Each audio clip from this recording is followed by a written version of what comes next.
Sir বলুন।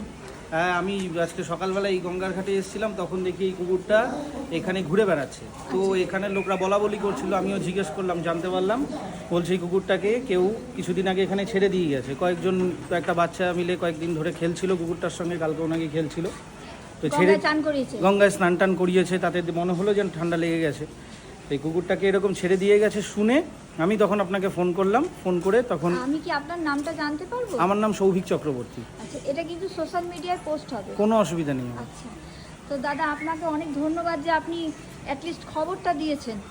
কিন্তু আপনি এখানে থাকেন না। আমি এখানে থাকি না, আপনি গঙ্গায় কোনো কাজে আমি একটা কাজে এসেছিলাম।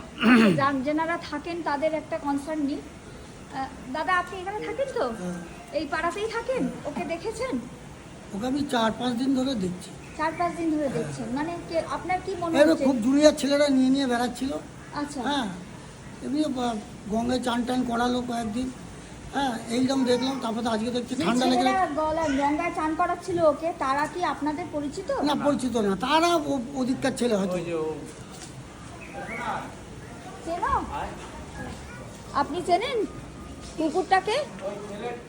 কতগুলো ওইখানকার গলির মধ্যে একটু ভিডিও নিচ্ছি। হ্যাঁ, ওই গলির মধ্যে থেকে অনেক দিন ওকে বেঁধে কয়েকটা ছোট ছোট ছেলে মেয়েরা, মানে বাচ্চা বাচ্চা ঠিক না, মানে আমার অল্প মতন বয়সী, বয়সে, আচ্ছা।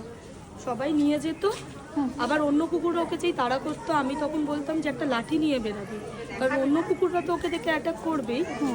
তাই জন্য বলা হতো, কিন্তু ওদের কোনো রেসপন্স আসতো না। তারপরে আজকে সকাল থেকে দেখতে পাচ্ছে যে ও এখানেই পড়ে আছে। এবার আমাদের বাড়ির আরও কুকুর আছে, তারা এসে কামড়াচ্ছে, এ করছে। ওদের তো দেখাই পাওয়া যাচ্ছে না, ওরা কে কোথায় থাকে সেটাও আমরা কেউ জানি না। তাই জন্য আমরা চাইছি যে একটা এনজিওর হাতে তুলে দিলে কুকুরটা যদি খেতে পায় বা ওকে যদি ভালো মতন ট্রিটমেন্ট করা হয় খুব ভালো হয়।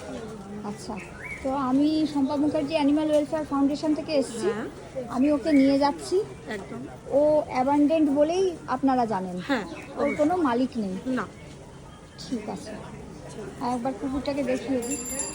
এই গেট থেকে আমরা আমার খবর, আজকে তো উনি খবর দিলেন।